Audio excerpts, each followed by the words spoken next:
มือนที่นี่ก็ดีขออัญเชิญจากกากันทาปนากันจัดในหลักและเติมบุญที่หกบ่อเพียงของแม่ที่นี่ก็ดีขอจงเสด็จลงมาอนุโมทนาบุญดอกพุงขาทั้งหลายไม้บีมเจ้าภาพเจ้าศรัทธาคือเถ่าสมัยพร้อมครอบครัวได้กระทำกองการกุศลคือกองอาทักหนึ่งข้องของบริวารทั้งหลายเพื่อจะได้ส่งถึงดวงวิญญาณแม่ใหญ่เพียงที่แม่ใหญ่เพียงที่เป็นแม่ที่ดวงลับไปจากลูกเต่าลูกหลานก็จงได้รับส่วนบุญส่วนกุศลทั้งหลายที่ญาติพี่น้องทั้งหลายได้มาอุทิศในมือนี้ให้มีความสุขมีความเจริญตลอดกาลนานเทินสาธุอารันของเด้อ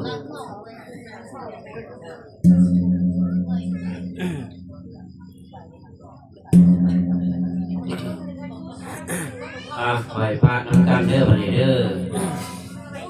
อิมินาสกาเลนะตังพุทธังอภิปุสยามะอะระหังสัมมาสัมพุทโธภะคะวันพุทธังภะคะวันตังอภิวาเทมิอิมินาสกาเลนะตังธัมมังอภิปุสยามะสุขวะคาโตภะคะวะตาธัมโมธัมมังนามัสสามิอิมินาสกาเลนะตังสังฆังอภิปุสยามะสุปฏิปันโนภะคะวะโตสาวกสังโฆสังฆังนามามินะโมตัสสะภะคะวะโตอะระหะโตสัมมาสัมพุทธัสสะนะโมตัสสะภะคะวะโตตัวสัมมาสัมพุทธัสสะนะโมตัสสะภะคะวะโตอะระหะโตสัมพุทธัสสะพุทธังสรณังคัจฉามิธัมมังสรณังคัจฉามิสังฆังคัจฉามิทุติยามปิพุทธังสรณังคัจฉามิทุติยามปิธัมมังคัจฉามิทุติยามปิสังฆังสรณังคัจฉามิตติยามปิพุทธังสรณังคัจฉาตติยามปิธัมมังสรณังคัจฉามิตติยามปิสังฆังสรณังคัจฉามิอิติปิโสภะคะวะอะระหังสัมมาสัมพุทโธวิสัชรณะสัมปันโนสุขโตโลกุอนุตตโรโพลิสาธัมมสารติสัตตาเทวมนุสสานังพุทโธภะคะวะเตกายเยนวัจนวเตกัสวะพุทธิกุกมังปะกตังมัจจายังพุทโธปฏิทานันตุอาจยันตังคลันตะเลสังวะหิตุงวะพุทเทสวากาโตภะคะวะตาธัมโมสันติติโกอาคาลิโกเอหิปัสสิโกโอปัญญิโกปัจจตังเวทิตาโพวิญโยหิเตกายเยนวัจนวเจกัสวะธัมมิกุกมังปะกตังมัจจายังธัมโมปฏิฆาหันตุอาจยันตังคลันตะเลสังวะหิตุงวะธัมเมสุปฏิปันโนภะคะวะโตสาวกสังโฆพุทโธปฏิปันโนภะคะวะโตสังโฆญาณปฏิปันโนภะคะวะโตสาวกสังโฆสามีจิปฏิปันโนภะคะวะโตสังโฆญาติตังจาตังนิปุริสายุกานิอัตตาปุริสาบุคลาอิสาภะคะวะโตสาโม โออาวุนายโยภาวุนายโยจากินายโยอันสลิกรณิโยอนุตตรังบุญยังเกตังโลกันสาธิกายเยนวจานวเจกัตวาสังเคกุกมังปะกตังมยายังสังโฆปฏิปันนาตัวอาจยันตังอลันตเนสัมปนิตงวสังเคโอกาสวันตามิพันเตเยติยังสาพังสัพกาธาเนสุปริติตังสามิกตาตุมหาภูติงพุทธลูปังสักการังสัทธาวัจสามนัสสะเจววันมีเตตถาคเตสญาเนอันสาเนสาเนกมณีปิสาปาทาอุกาสวันตามิพันเตสัพพังราทังธรรมธรรมิพันเตมยกตังปุญญังสัมมินาอนุโมทังสัมมินากตังปุญญังมยังกาตาพังสาธุสาธุสาธุอนุโมทามิสาธุนะโมตัสสะภะคะวะโตอะระหะโตสัมมาสัมพุทธัสสะนะโมตัสสะภะคะวะโตอะระหะโตสัมมาสัมพุทธัสสะนะโมตัสสะภะคะวะโตอะระหะโตสัมมาสัมพุทธัสสะสาธุมะยังมีพันเทวิสุงสุงลักขณาทายติสรเนนะสหปัญจศีลานิยาจามะตุติยัมปีมะยังมีพันเทวิสุงสุงลักขณาทายติสรเนนะสหปัญจศีลานิยาจามะสาติยัมปีมะยังมีพันเทวิสุงสุงลักขณาทายติสรเนนะสหปัญจศีลานิยาจามะสาเอาหมดเลยคนนั้นหมดการเนี่ยหมดการยังเอาหมดจานละเอามันหลับมันแน่มันเอาตัวนี้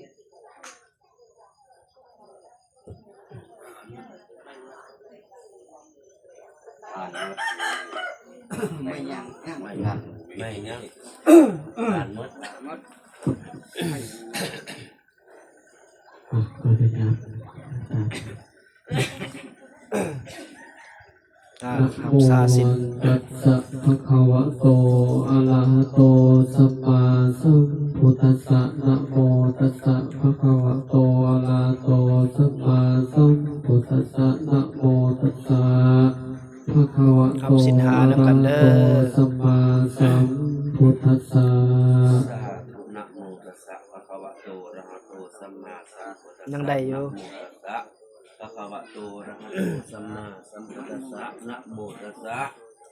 ภะคะวะโตอะระหะโตสัมมาสัมพุทธัสสะพุทธังสรณังคัจฉามิพุทธังสรณังคัจฉามิธัมมังสรณังคัจฉามิธัมมังสรณังคัจฉามิสังฆังสรณังคัจฉามิสังฆังสรณังคัจฉามิทุติยัมปิพุทธังสรณังคัจฉามิทุติยัมปิพุทธังสรณังคัจฉามิทุติยัมปิธัมมังสรณังคัจฉามิทุติยัมปิธัมมังสรณังคัจฉามิทุติยัมปิสังฆังสรณังคัจฉามิทุติยัมปิสังฆังสรณังคัจฉามิตติยัมปิพุทธังสรณังคัจฉามิตติยัมปิพุทธังสรณังคัจฉามิตติยัมปิธัมมังสรณังคัจฉามิตติยัมปิธัมมังสรณังคัจฉามิตติยัมปิสังฆังสรณังคัจฉา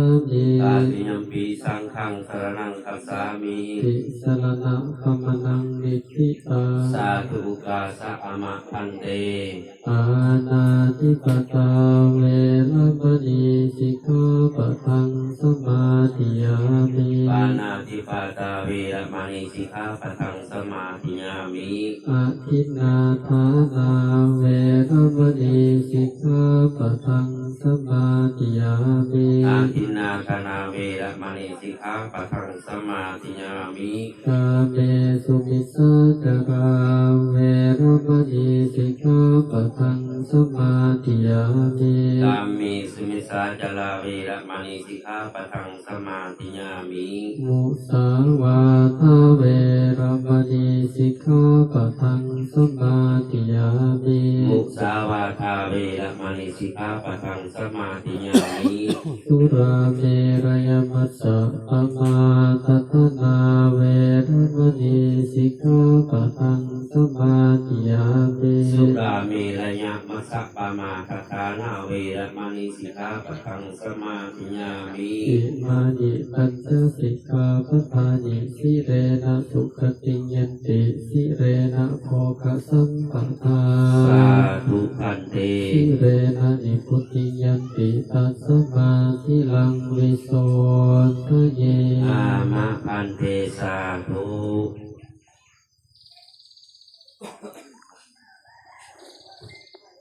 เห็นบุญรอดได้ใส่ละบ่เห็นแล้วบุญรอดให้มันไปซื้อทาน ได้เอาขอบคุณสมัยขอบคุณอยากสมัยวะมันไปที่ทำนี่อย่างนี้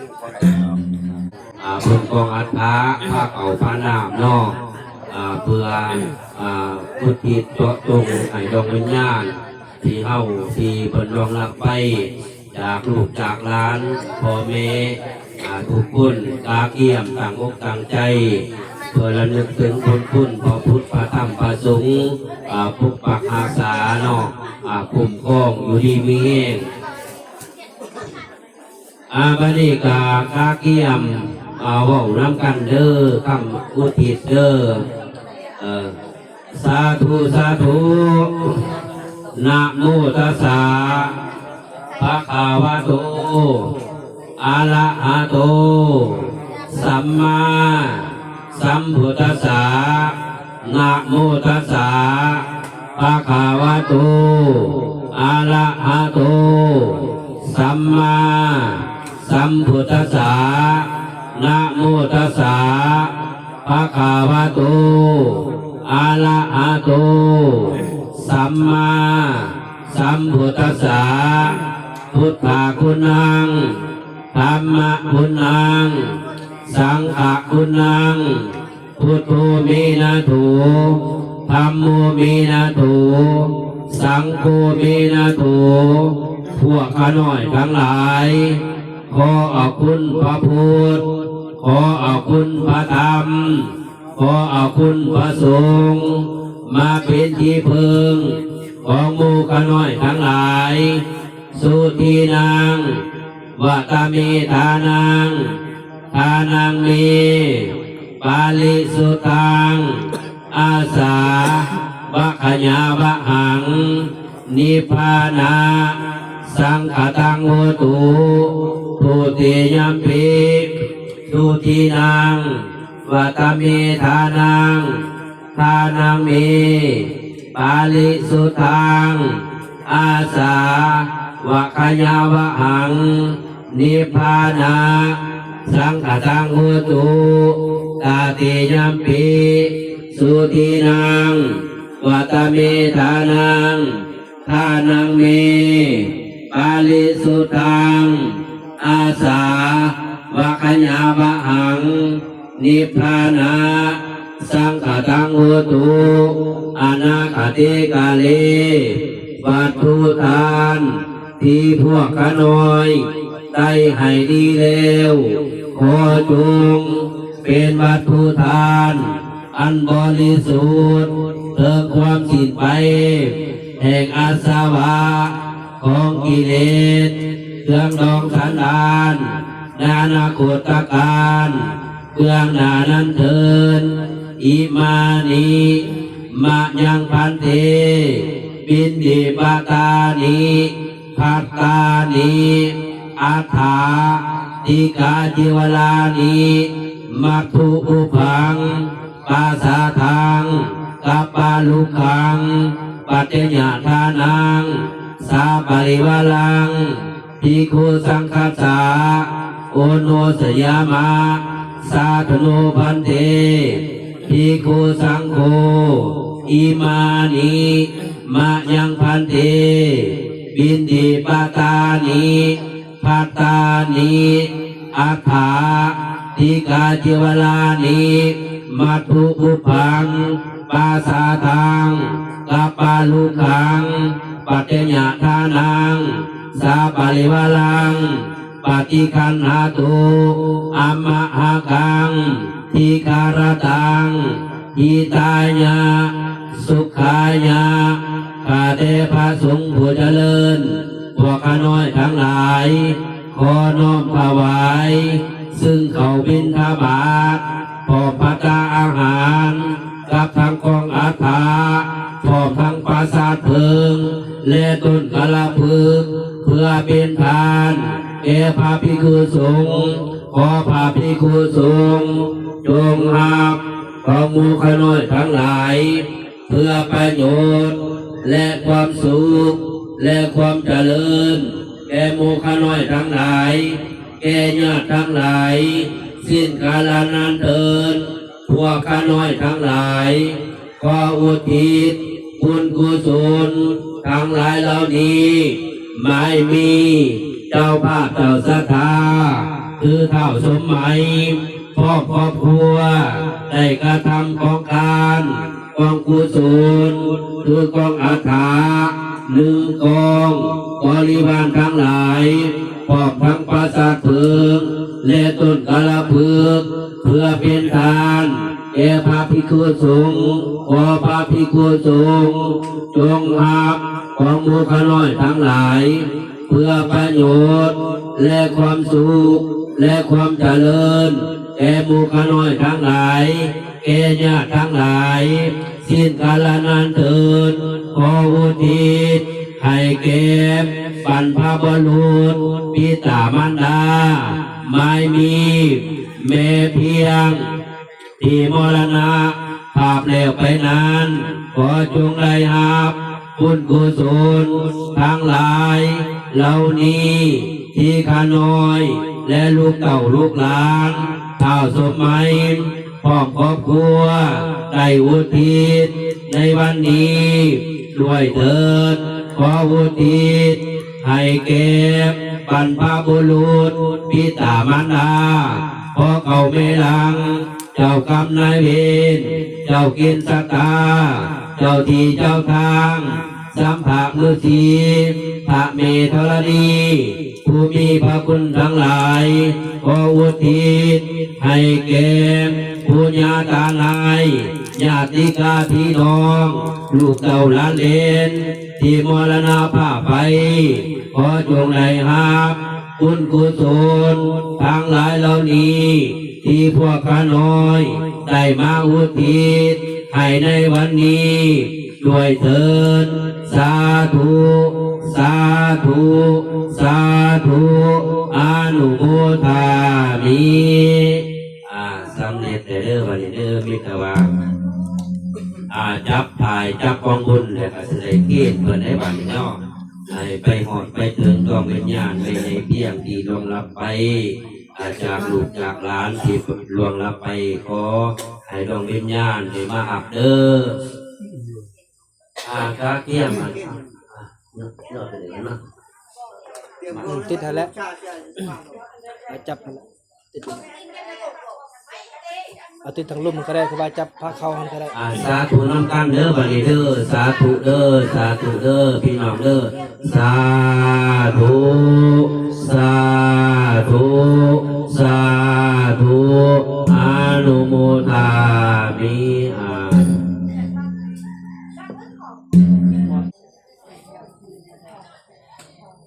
เกี่ยวกับเข้าใจเด้อนะโมตัสสะภะคะวะโตอะระหะโตสัมมาสัมพุทธัสสะนะโมตัสสะภะคะวะโตอะระหะโตสัมมาสัมพุทธัสสะนะโมตัสสะภะคะวะโตอะระหะโตสัมมาสัมพุทธัสสะนะโมตัสสะภะคะวะโตอะระหะโตสัมมาสัมพุทธัสสะพุทธังสรณังคัสสะ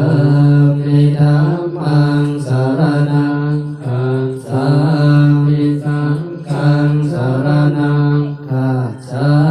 มิทุติยมปิพุทธังสารนังคัจฉา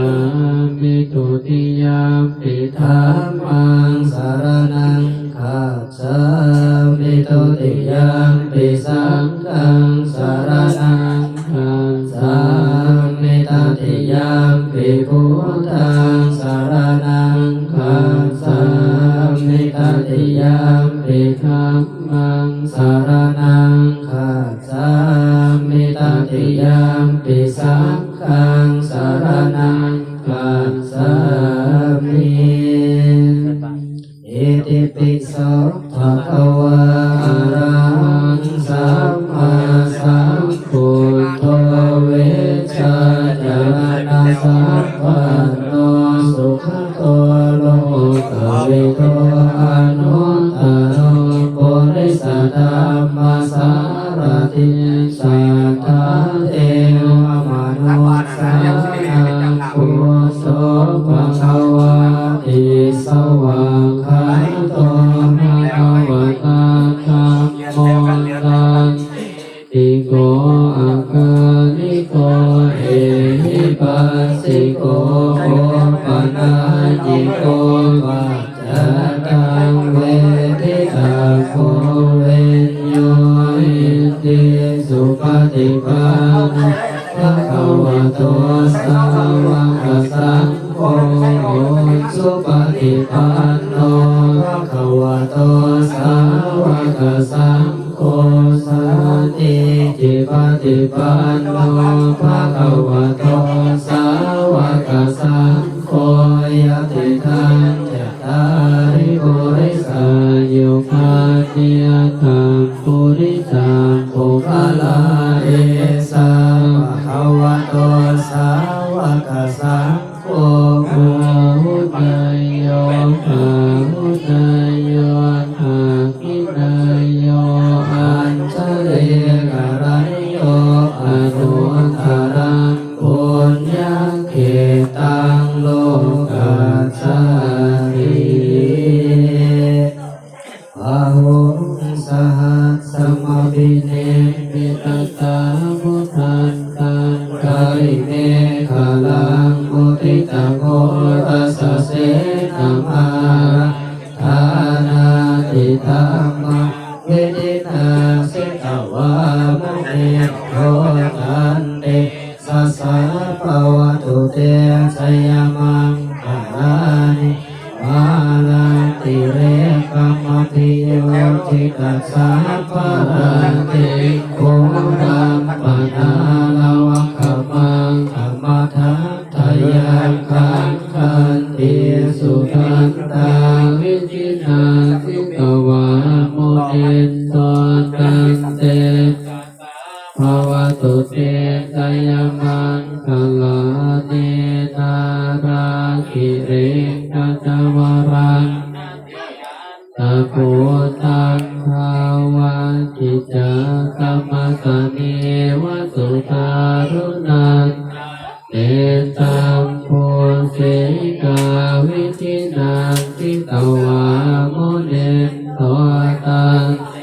สัสสะภวตุเตสยมังคลาเนโอคิตาคังคมติหัตถังสุตารุนันตังภาวันติโยชนะปะทังคุริมะระวันตังอิติปิสังขตะอโนสิตวามุเนโทตันเตสัสสะภวตุเตสยมังคลานิกัตวานะกัตถามุทารังนิวกังปิติยาจินจายาสุขาวจนังสยกายมาเสสันเตนะโสมาวิตินะสิตวามุเนโทตันเตสัสสะภวตุเตสยมังคลาเนสัจจังเวหายมังอิสัจจังอวาทะเกตุงวาทะพิโรมิตมานังอธิยันตะโพตังปัญญา ทิปัจจาริโตสิตวาโมเนโททันเตสัสสะภาวะตุเตชยมังคลาเนปนันตาพุทธกังวิปุตตังมหิติปุตเต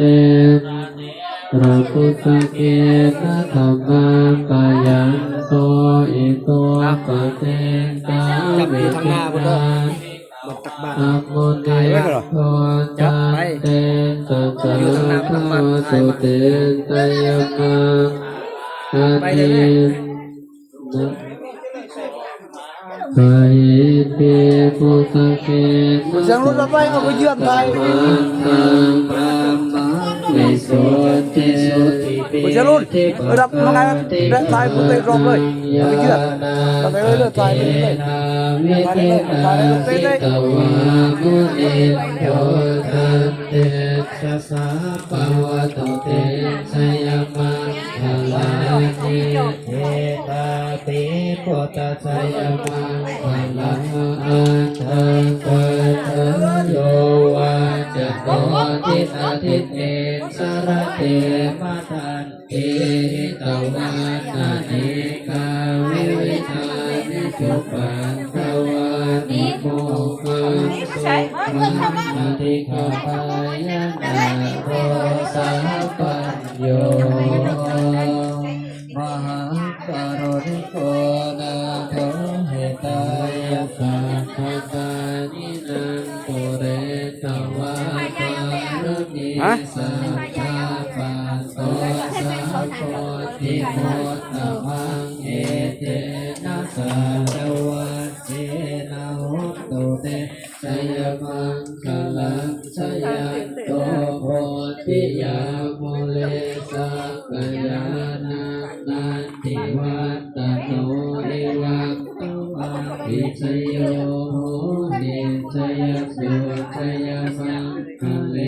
อภาลาสิตาปัลลังเกสิเสวัทวิบุคาเกปิเสเกตังเบพุทธานังอาคาปะโยปะโพ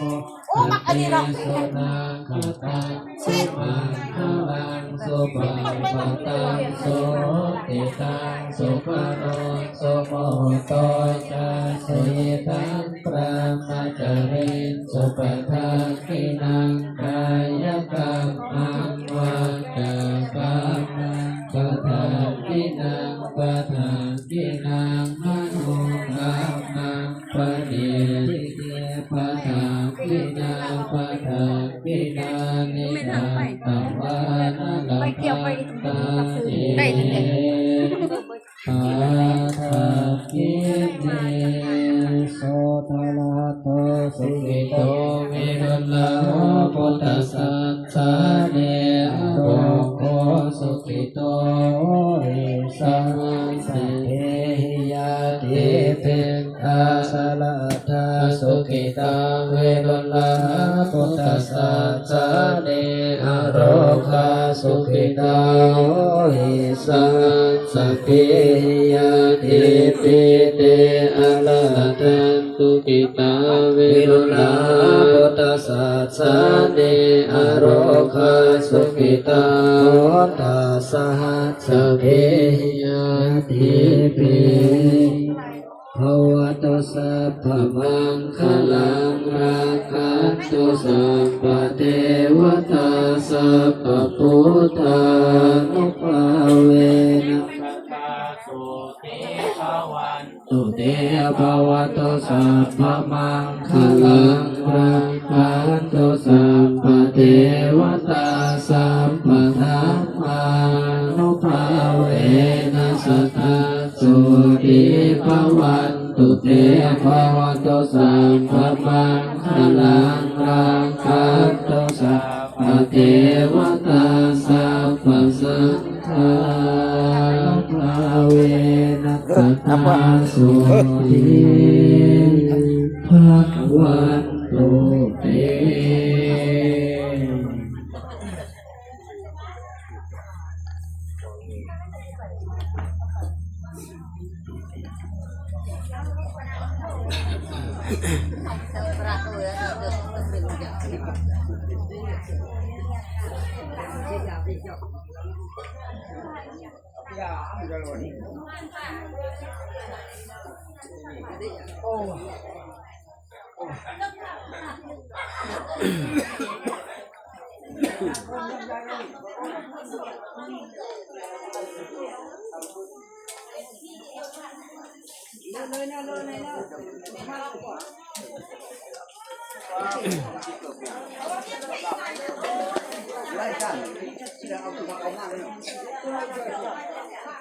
เอาของหน้าแล้ว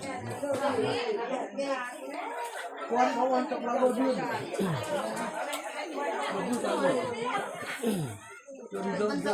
อันนี้ก้อนเหนียวเอาไปนะเกี่ยวกับ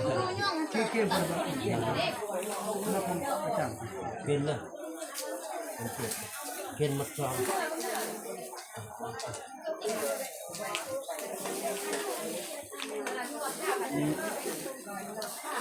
มันเป็นเจ้าเหรอพอเป็นพันนะพันเทศ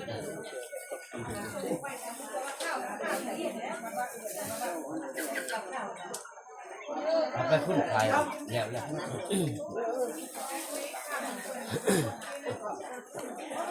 มัดจอง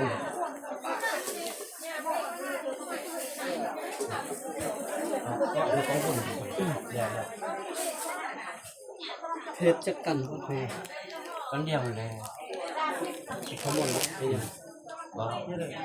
nó lọc cái gì cái này có mình như cái khoan nổi ใช่ บ่หมดดอก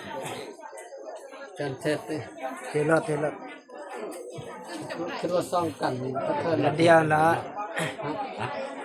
เอากันเดียว cái đeo này đó cái này nè thì nó cao kê khăn lẹ เกี่ยวกับคือข้าวหน่อย hả นี่ได้ก็คือกันนั่นแหละ cái này ได้กับพาเขาคือกันนั่นแหละน้อยใหญ่กับคือเก่าหั่น đó emต้องเสียบมันสาธุสาธุปรมาจารุกาตุติสัมปติจันนชลีอันทิวรังอัญญาจาทะสันติสัสตาปลัสสะปาสาติกาติสีตุธรรมังอนุกรรมปิมังปาสัง ต่อไปฟังสนองดูเทพสนองกุญแจ อันนี้ฮอตบัตอันนั้นใช้ยันโตฮะไปกินลูกนี่แหละ นี่ฮืดพอยายสอน แต่จะตื่นทุกอย่างเลยสองแขงดำแขง บ่นา ดำแขง พอแล้วอันนี้ก็ได้ดอก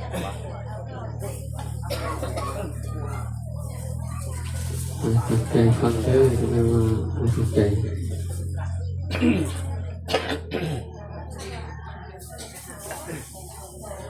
นะโมตัสสะภะคะวะโตอะระหะโตสัมมาสัมพุทธัสสะนะโมตัสสะภะคะวะโตอะระหะโตสัมมาสัมพุทธัสสะนะโมตัสสะภะคะวะโตอะระหะโตสัมมาสัมพุทธัสสะตาตาธัมมิกาสังฆาอาสนากตาอานาคิลาภามานังอาลาภกาเอสิเตเอาเข้าใจให้คุณใจไปตามฐานที่คอยไปอาสามาไถ่ทำวาดูก่อนภาพผู้เป็นคนใส่ข้ายเจ้าไปคอยปฏิบัติรักษายังลูกของข้าในปัจจัยใดลูกของข้าจึงได้กินเก่าแต่วันเดียวตัวนี้พามมาเมื่อพามผู้เป็นคนใส่ได้ยินท่านนั้นจึงกล่าวว่าข้าพระเจ้าก็ไปส่งเข้าป่าอาหาร ทุกทุกมือแต่มือนี้เกิดมีฝนตกน้ำท่วมเลยกลับมาในระหว่างที่กลับมานั้นก็ได้เห็นพระภิกขุองค์หนึ่งมาบิณฑบาตก็เลยเอาเข้าใส่บาตรให้แก่ภิกขุสององค์นั้นแล้วอุทิศส่วนบุญส่วนกุศลไปให้ยังบุตรสายของทานก็คงจะได้กินข้าวแต่วันเดียวตอนนี้แหละท่านพระครูเป็นขอได้ฟังดังนั้นแล้วก็คิดในใจว่าจะไปเข้าเฝ้าพระพุทธเจ้าว่าเป็นอย่างไรพระก็ได้แต่งเข้าไปทุกเทียนของหอมเข้าไปสู่สำนักของพระพุทธเจ้าแล้วพุทธาเครื่องสักการะนั้นแล้วก็นั่งอยู่ที่สมควรแก่ตนได้ทูลถามว่าพระพุทธเจ้ามาข้าแต่องค์สมเด็จพระภูมิพระภาคเจ้าท่านยิ่งตายในโลกนี้ท่านเข้าตายไปปาลโลกเบื้องหน้าแล้วผู้อยู่ภายหลังได้แต่งพระธาตุให้ยิ่งให้ไปปฏิบัติทั้งสามและปลูกศาลาไว้ให้เอาเสื้อสาดอาสนะมีสร้างมาหัวควายเป็นในไปในภาษานั้นจะเป็นอานิสงส์แก่ผู้ที่ตายไปนั้นก็พระองค์สมเด็จพระบรมศาสดาสัมมาสัมพุทธเจ้าได้ตรัสธรรมเทศนาว่าดูก่อนท่านผู้เป็นพามเจ้าให้เป็นอานิสงส์แก่ผู้ตายนั้นควรถวายเครื่องสักการะทานสังฆทานให้แก่พระภิกขุสงฆ์สามเณรญาติน้ำอุทิศส่วนบุญส่วนกุศลให้แก่ผู้ที่ตายไปแล้วนั้นก็จะได้ผลทุกทั้งมวลนั้นแหละท่านพระผู้เป็นพอได้ฟังธรรมะเทศนาแล้วก็ได้อาราธนาพระพุทธเจ้ากับทั้งพระภิกขุไปยังเรือน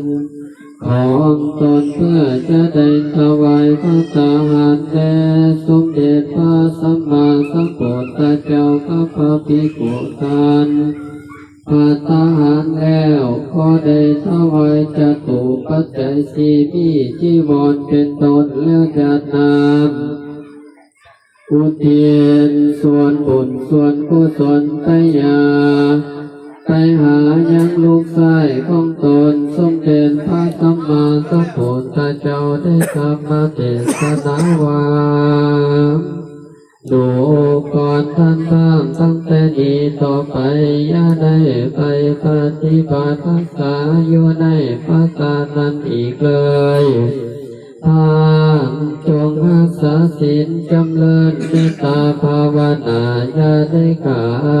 ดบวชของท่านก็จะได้พ้นจากทุกขเวทนาทั้งมวลและจะได้ไปบังเกิดถึงสันดาวดึงพระพุทธเจ้าท่านธรรมเทศนาจบลงแล้วพุทธใจของความผู้ตายไปแล้วนั้นก็พ้นจากเปตวิสัยได้อุบานกิบนสวรรค์สันดาวดึงยี่วิมานทองสูง12 โยชน์มีนางฟ้าเทพกัลยา10,000เป็นบริวารนั่นแหละทั้งนานขอให้พุทธาบริษัททั้งหลายจงตั้งใจให้ทานรักษาศีลตามโอกาสเวลาด้วยศรัทธาคือความเสื่อพระศรัทธาความเลื่อมใสวิริยะความเพียรให้กุศลเกิดขึ้นในตนพ้นบุญที่ได้กระทำมาในอดีตศาสตร์นี้จงสำเร็จทุกประการเกิดจงประกอบไปด้วยจตุรพิธพรใส4 ประการคืออายุเทวาสักกจังอังบันทานุโอกาสะอารัธนังกะโลมาสาธุอาเกียมอัพพรเนอ เอาเข้าใจยักษ์เทวริวะปุระปะริปุระเตสัพพะรังเอวะเอตุตินังเปตนังอุปกัปปะเตเอชิตังปฏิตังกัมหังติปะเมวุตเมสันตุสัพเพปุเรโตสัพพปะยันโตปนาราสวยะธามณิโชติราสวยะธาติโยวิวัสสันตุสัพพะโรโควินัสสันตุมาเตภวัตวันตรายโยสุขิเตกายุโกภวะอภิวัตนาสิเรสเนจังวุธังกัจจายโนจัตตารโอธรรมาวันทันติอายุวันโนสุขังภาลังอย่านามเด้อ อย่านำเด้อ อัฏฐาสิเมอากาสิเมยะติเมตัสสะกะจาปิเปตานังทักขินังตัสสะโภเปกะตามานุสารานาอิรุนังวาสุโคยะวัญญาปะติเทวารานาตังเปตานะมัทายะเอวังเปตันติยะกายุอายัญจักขุทักขินาทินนาคัมมิสุปฏิปิตาติการะกังเอตานะสัทธานาสุอุปกัปปติโสยติธัมโมจายังนิทัสสิโตเปตานาบุสัจจกตาอุราราภารัญจภิกขุนามานุปาเทนามิปุญญังปัสโสตังอานาปะคันติ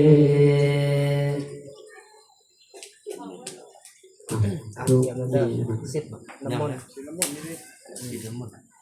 เนี่ยอันนี้สิแล้วอวดต้องสิน้ำมันนี่ดักหน่อยหมด เสร็จสยันโตโพเทยะโมเลสกายานันนันติวัตโนเอวังตัมวังวิสยโยอิกยาสุชยามังคาเลอะปาราสิตาบันลังเกติเตปาตาเวโกคาเรอะปิเสเกสัมปะโพตานังอาคัปปะโตโมตติสุนัขขตาตุปังกังตุปะปะตังตุมุติตังตุกันโนตุโมโหโตตุมัสสิสเยสุภุมาจาเรสุปะทาคินังกายกัมมังวาจากัมมังปะทาคินังปะโตกัมมังปะเนติเตปะทาคินังปะทาคินาเนกตวานาลพันตันเตปะทาคิเนสยันโตโมเทยะโมเลสังกายานันนาติวัตโนเอวังตวังเวสโยเวสยาสุชยามังคาเรยะปาราติตาปัลลังเกติเสปะทาวิโกภะเรอะภิเสเกสัมปะพุทธานังอังคปะโตปะโมทันติสุนังคตังมังคังโตปะปะตังโตติตังสุขโนโสโมโตเจตุจิตุโกปัจจาริโตปะทังคินังกายกัมมังวาจากัมมังปะทังคินังปะทังคินังปะนุกัมมังปะเนลิเตปะทังคินังปะทังคินานิคัตวานาลพันตันเตปะทังคิเน